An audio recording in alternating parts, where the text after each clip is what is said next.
Shri Gayatri tours and travels Chardham యాత్ర complete travel plan. అందరికీ నమస్కారం. Welcome to its you TV. నేను మీ యాంకర్ త్రిపుర. ప్రస్తుతం మనతో పాటు ఉన్నారు ప్రముఖ ఆధ్యాత్మికవేత్త, శ్రీ విద్య ఉపాసకురాలు గీతా కుమార్ గారు. వారితో మాట్లాడి మరిన్ని విషయాలు తెలుసుకుందాం. నమస్కారం అమ్మ. శ్రీ గురుభ్యో నమః. శ్రీ మాత్రే నమః. నమస్తే అమ్మా. అమ్మ, మనం ప్రీవియస్ 7 శనివారాల వ్రతం గురించి చాలా చక్కగా వివరించారు. ఆ వీడియో కింద చాలా మంది వాళ్ళ డౌట్స్ అనేది పెట్టడం జరిగింది. ఈరోజు మనం దాని గురించి డిస్కషన్ చేద్దామమ్మా.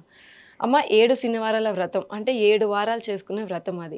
సో చాలామంది ఏం అడుగుతున్నారంటే 7 వారాలు చేయడం కొంచెం కష్టమే కాబట్టి తక్కువ సమయంలో తక్కువగా చేసుకునే పూజా విధానం కానీ లేదా ఏదైనా రెసిపీ కానీ ఏదైనా చెప్తారా అని చెప్పేసి అడుగుతున్నారు. కొంచెం తెలుపుతారమ్మా? నాకు కూడా దీనిపైన చాలా కాల్స్ వచ్చాయి. చాలా మంది కాల్ చేస్తారు ఈ డౌట్స్ పైన.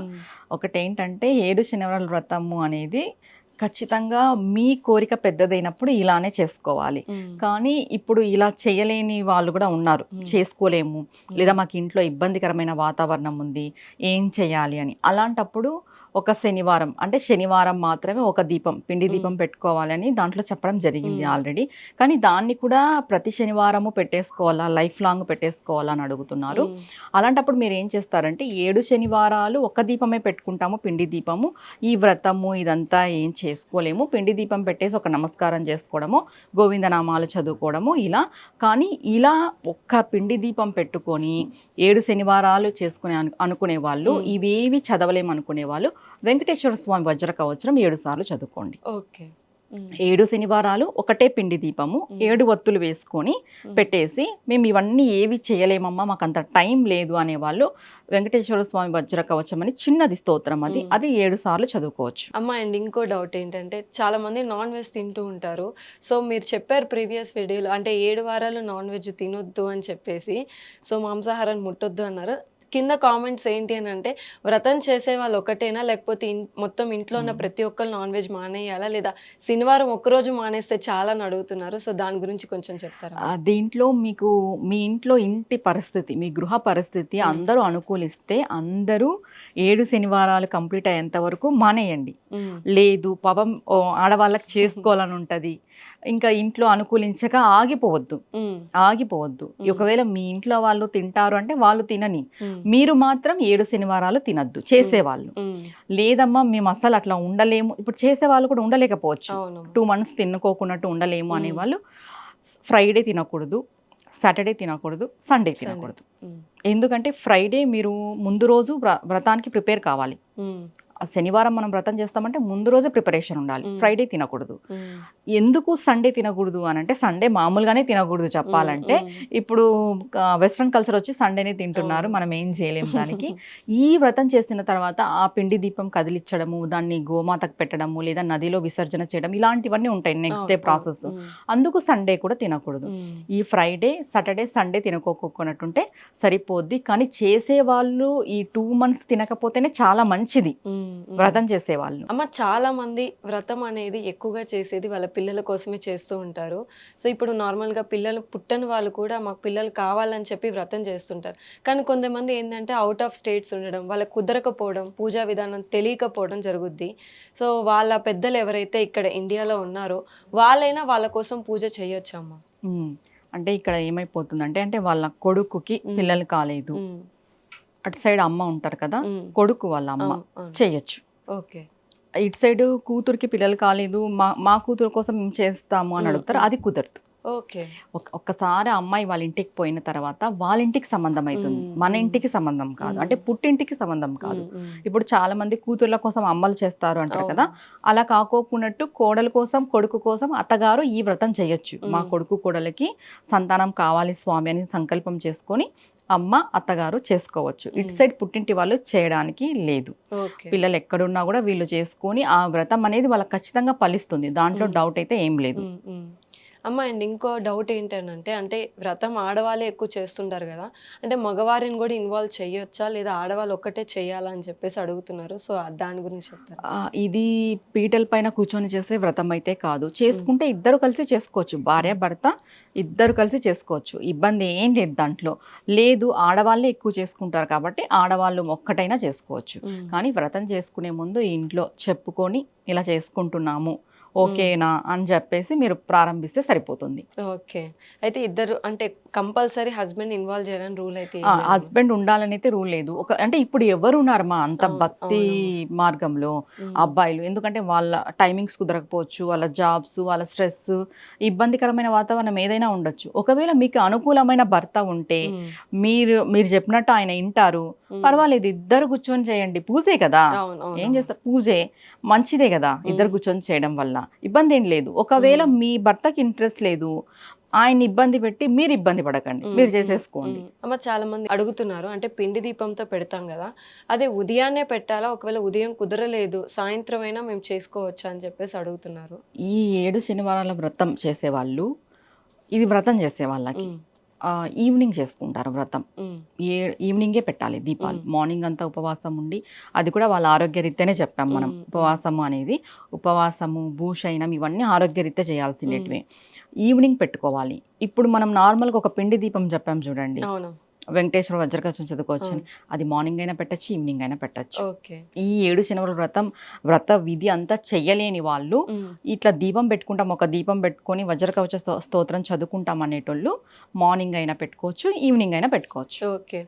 అండ్ ఇంకోటి ఏం అడిగారంటే అమ్మ, ఏదైతే ఉపవాసం ఉంటున్నారో ఎటువంటి ఆహారం తీసుకోవాలంటే చాలా మంది ఫ్రూట్స్ తింటే చాలు అంటారు, పంచదార తాకకూడదు అని చెప్పేసి చెప్తూ ఉంటారు కదా, ఎటువంటి ఆహారం తీసుకోవాలి ఉపవాసం ఉన్నప్పుడు అని చెప్పేసి అడుగుతున్నారు.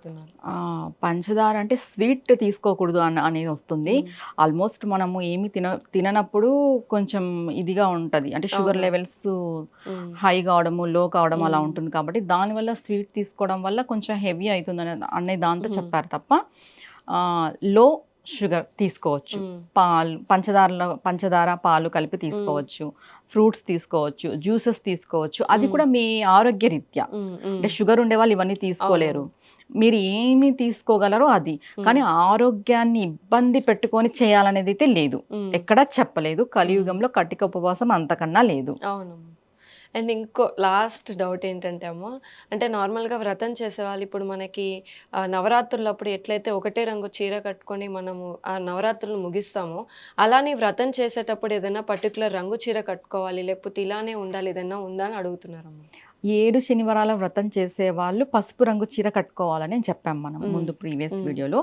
మార్నింగ్ బ్లాక్ వేసుకోవాలి. ఒకవేళ ఈ బ్లాక్ విషయం పక్కన పెట్టేస్తే ఈవినింగ్ పూజా సమయంలో పసుపు రంగు వస్త్రం వేసుకోవాలని చెప్పాము.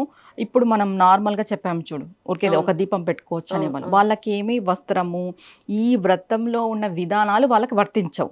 నార్మల్గా పిండి దీపం పెట్టుకొని వజ్రకవచం చదువుకునే వాళ్ళకి, వ్రతం చేసే వాళ్ళకి మాత్రం ఖచ్చితంగా పసుపు వస్త్రం అనేది ధరించాలి. ఇంకొక విషయం ఏంటంటే, చాలా మంది అడుగుతున్నది డౌట్, పూర్వశివాసినులు చేయొచ్చా అని అడుగుతున్నారు. చెయ్యొచ్చు, ఏం పర్వాలేదు. అంటే మాకు భర్త లేరమ్మా, మేము చేసుకోవచ్చా అని అడుగుతున్నారు. చేసుకోవచ్చమ్మా. దీంట్లో భక్తి ప్రధానం, భక్తి ఇంపార్టెంట్. ఇది మీరు మీ పిల్లల కోసమో, మీకోసమో, ఏదో మీ గృహం కావాలనో, మీ పిల్లలకు ఉద్యోగం కావాలనో, లేదా వాళ్ళకి సంతానం కావాలనో చేస్తున్నారు కాబట్టి మీరు హ్యాపీగా చేసుకోవచ్చు, దాంట్లో డౌట్ పడే అవసరం లేదు. ఇక్కడ భార్య, భర్త, స్త్రీ, పురుషుడు అనేది మనం కల్పించుకున్నది, ఇది మనది, మన ఒక ఆలోచన. భగవంతుడి దృష్టిలో కేవలం జీవుడు మాత్రమే. నువ్వు భార్యవా, నువ్వు పలానావా, నువ్వు ఇంకొకరికి భార్యవా, నీ భర్త తన అని భగవంతుడు చూడడు. భగవంతుడు కేవలం నీలో ఆత్మస్వరూపాన్నే చూస్తాడు, మనలో ఉన్న జీవత్వాన్ని, జీవుడినే చూస్తాడు. భగవంతుడికి నువ్వు ఎవరు ఏంటి అనేది కాదు ఇక్కడ ఇంపార్టెంట్, నీ భక్తి ఇంపార్టెంట్. ఎవ్వరు కూడా ఆ డౌట్ పెట్టుకునే అవసరం లేదు, మాకు భర్త లేరు, మేము చేసుకోవచ్చా, చేసుకోకూడదా ఈ వ్రతము అని. ఇది ఏదో పీటల పైన కూర్చొని చేసుకునే వ్రతం కాదు. సాక్షాత్తు కలియుగ దైవమైన వెంకటేశ్వర స్వామి పాదాలను పట్టుకునే చేరుకునే వ్రతం, ఆయన పాదాలను చేరుకునే వ్రతం ఇది. అంటే కోరికలు లేకపోయినా కూడా, కోరిక మేరకే కాదు, ఆయన కోసం కూడా, ఆయన అనుగ్రహం కోసం కూడా మనం ఈ వ్రతాన్ని చేసుకోవచ్చు. కాబట్టి ఆయన అనుగ్రహం సంపూర్ణంగా అందరిపైన ఉంటుంది, ఎల్లవేళలా ఉంటుంది. దానికి మనం ఏం ఆలోచన చేయాల్సిన అవసరం లేదు. దాంట్లో ఈ డౌట్ పెట్టుకునే అంతకన్నా అవసరం లేదు. పూర్వసువాసినులు లక్షణంగా చక్కగా చేసుకోండి, ఏ ఇబ్బంది లేదు. అమ్మ, ఇంకో అనుమానం ఏంటి అంటే, ఇప్పుడు 7 వారాలు చేస్తున్నప్పుడు మిడిల్ వారంలో ఎప్పుడైనా అనుకోకుండా వాళ్ళకి మైలు రావడం కానీ అలా జరిగినప్పుడు వాళ్ళు మళ్ళీ వ్రతం అనేది అంటే ఫస్ట్ నుంచి చేయాలా, లేదా కంటిన్యూస్గా ఆ వారం ఆపేసిన తర్వాత ఎన్ని వారాలు మిగిలినాయో అవి చేయొచ్చమ్మా? అంటే ఇక్కడ మనం ముందుగా చెప్పినట్టుగానే 7 శనివారాల వ్రతం మొదలు పెట్టేటప్పుడు సెకండ్ వారం ద్వితీయ వారం ఆటంకం ఉండకూడదు. ఓకే. సెకండ్ వారం మాత్రమే. అంటే ఫస్ట్ ఈ వారం చేశారు, సెకండ్ వారంకే ఏ ఇబ్బంది రాకూడదు. సెకండ్ వారం అయిపోయిన తర్వాత థర్డ్ వీక్ ఏదైనా ఇట్లా మనకి పీరియడ్ ప్రాబ్లము ఇలాంటి ప్రాబ్లం వచ్చినప్పుడు ఆ నెక్స్ట్ నుండే కంటిన్యూ అవుతుంది. ఆల్మోస్ట్ చెప్పాలంటే భగవంతుడి అనుగ్రహము, ఆయన సహాయం మనకుంటే ఈ 7 శనివారాలు కూడా ఎటువంటి ఇబ్బంది ఆటంకం లేకోకున్నట్టు కంప్లీట్ చేసిన వాళ్ళు చాలా మంది ఉన్నారు. దాంట్లో మనం ఏం ఆశ్చర్యపోనవసరం లేదు. భగవంతుడి పైన భారం వేసి మీరు అవన్నీ లెక్కలు చూసుకొని, అంటే మనకు తెలుస్తుంది మనం ఎప్పుడు మొదలు పెడితే మనకి కరెక్ట్ అనేసి, అవన్నీ చూసుకొని మీరు మొదలు పెట్టేసేయండి. భగవంతుడి అనుగ్రహం ఉంటే అసలు ఏ శనివారం కూడా ఆటంకం రాదు, కంప్లీట్ గా 7 అయిపోతాయి. అండ్ ఇంకోటి ఏంటంటే అమ్మ, ఒక ఆవిడ అడిగింది కామెంట్స్ లో ఏంటంటే, ఆమె 2వ వారం వ్రతం అయిపోయిన తర్వాత వాళ్ళ మావయ్య గారు చనిపోవడం జరిగింది. సో అలాంటి సిచ్యువేషన్ లో వ్రతం అనేది కంటిన్యూ చేయొచ్చా, లేదా ఆపేసేసి మొత్తం అయిపోయిన తర్వాత మళ్ళీ వ్రతం స్టార్ట్ చేసుకోవచ్చమ్మా? ఇప్పుడు 2వ వారం కంప్లీట్ అయిన తర్వాత చనిపోయినారు కాబట్టి అక్కడికి ఆ వ్రతం ఆటంకమే, ఇంకా అది కంటిన్యూ అవ్వదు. వీళ్ళు 11 days అయిపోయిన తర్వాత వ్రతం చేసుకోవచ్చు. దీంట్లో ఇంకొకటి ఏంటంటే ఒక్కొక్కరి ఇంట్లో ఒక్కొక్క ఆచారం ఉంటుంది. కొంతమంది 11 daysకి ఇంట్లో దీపం పెట్టుకుంటారు, కొంతమంది 3 నెలలైనా పెట్టుకోరు, 6 నెలలైనా పెట్టుకోరు. ఒక భ్రమలో పిచ్చిలో ఉండిపోయినారు, అంటే ఇన్ని రోజులు పెట్టుకోకూడదు, ఎక్కడికి అంటే దేవాలయాలకు కూడా వెళ్ళకూడదు అనేసి. అసలు పరమ శుద్ధ అబద్ధం అది చెప్పాలంటే. 11 రోజులు అయిపోయిన తర్వాత ఇంట్లో ఖచ్చితంగా దీపం పెట్టుకోవాలి. ఇంకొకటి, ఇంట్లో ఎవరైనా కాలం చెందిన తర్వాత మనం వెళ్ళాల్సింది దేవాలయాలకే, తీర్థయాత్రలకే వెళ్ళాల్సింది, వాళ్ళ ఆత్మ శాంతించాలి అంటే. దేవాలయాలకి వెళ్ళకోకుండా ఎక్కడికి వెళ్తారు? ఇంకా పిక్నిక్ కి, పార్కులకి ఎంజాయ్ చేసే పోలేం కదా. ఇంట్లో ఒకరు ఇది చేసిన తర్వాత వాళ్ళ కోరిక మేరకు వాళ్ళ ఆత్మ శాంతించాలని దేవాలయాలకి వెళ్ళొచ్చు. ఇప్పుడు మనకు కామెంట్ పెట్టారు కదా ఆవిడెవరో, వాళ్ళు ఏం చేయాలి అని అంటే 11 days అయిపోయిన తర్వాత మరలా సంకల్పం చేసుకొని ఏ ఆటంకం లేకోకున్నట్టు స్వామి మా కానిచ్చేసే ఈ వ్రతాన్ని అని వాళ్ళు ఖచ్చితంగా మొదలు పెట్టుకోవాలి. ఒకవేళ వాళ్ళ ఇంట్లో ఇలాంటి ఇబ్బందులు, 2 నెలలు చేసుకోకూడదు, 3 నెలలు చేసుకోకూడదు, వ్రతాలు ఇట్లా ఉంటాయి కొన్ని, అలా ఉంటే ఆ 2-3 నెలలు గ్యాప్ ఇచ్చేసి మరి ఖచ్చితంగా వాళ్ళు చేసుకోవాల్సిందే. ఎందుకంటే ఆల్రెడీ మొదలు పెట్టి ఆటంకం వచ్చింది కాబట్టి దాన్ని కంటిన్యూ చేయాలి. స్వామికి ఈసారి గట్టిగా అంటే ఆయన పాదాలు ఎలా పట్టుకోవాలి అంటే ఏ ఆటంకం లేకోకున్నట్టు చేయించుకునే బాధ్యత నీదే స్వామి. ముందుగా ఒక విషయం చెప్తానమ్మా, నేను ఏదైనా వ్రతం అంటే 7 శనివారాల వ్రతం అనే కాదు, ఏ వ్రతమైనా, ఏ దీక్ష అయినా, ఏ పూజ అయినా మనం చేసే ముందు రోజు మనం భగవంతుడికి ఒకటి విన్నవించుకోవాలి. ఏంటి అంటే, నేను చేస్తున్నాను అనే భావనతో చెయ్యకూడదు. స్వామి నువ్వే నా చేతుల మీద చేయించుకో, నీదే భారం, నాకెందుకు ఈ తలంపు వచ్చింది చెయ్యాలి అని, ఎవరో చెప్తే విన్నాను, లేదా నా మనసుకు అనిపించింది, నేను చేయాలనుకుంటున్నాను, నాకు చాలా ప్రీతిగా ఉంది నీకోసం, నీ కొరకు పూజ చేసుకోవాలని, కానీ చేపించే భారం అంతా నీదే, ఏ ఆటంకము లేకోకున్నట్టు చేపించుకునే బాధ్యత నీదే అని భగవంతుడి పైన భారం వేసేయాలి తప్ప నేనే చేస్తాను, నేను చేస్తున్నాను అనే భావనతో చేస్తే ఖచ్చితంగా ఆటంకాలు వస్తాయి. ఇంకొకటి, ఇలాంటివి చేసేటప్పుడు బయట కొంతవరకు చెప్పకపోవడం మంచిది, కొంచెం కంప్లీట్ అయ్యేదాకా. కొంతమంది మొదలు పెట్టక ముందే అందరికీ చెప్పేస్తుంటారు, మేము ఇలా చేయాలనుకుంటున్నాం అలా ఏమైపోతుందంటే కొందరి యొక్క దృష్టి, కొందరి యొక్క ఆలోచన సరిగ్గా ఉండదు. ఆవిడ ఇలా చేసుకుంటుందంట అని వాళ్ళ మనసు, వాళ్ళ దృష్టి సరిగ్గా లేనప్పుడు ఆ నెగిటివ్ ఇంపాక్ట్ మన మీద పడుతుంది. అప్పుడు ఆ ఇంపాక్ట్ మనం చేసే పూజ పైన పడుతుంది. ఆల్మోస్ట్ ఇలాంటివి మొదలు పెట్టేటప్పుడు ఎవరికి చెప్పుకోకున్నట్టు మొదలుపెట్టి అయిపోయే ముందు కానీ, అయిపోయిన తర్వాత కానీ, లేదా మధ్యలో అడుగుతారు మన వేషధారణ చూసో, లేదా మనల్ని చూసి అడుగుతారు, అప్పుడు చెప్పచ్చు.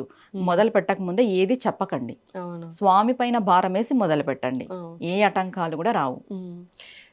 ధన్యవాదాలమ్మా, చాలా చక్కగా వివరించారు. అంటే ఎంతో మందికి ఎన్నో డౌట్స్ వస్తూనే ఉన్నాయి. సో ప్రతి డౌట్ని ఓర్పుగా చాలా నీట్గా వివరించారు. ధన్యవాదాలమ్మా. నమస్తే అమ్మా.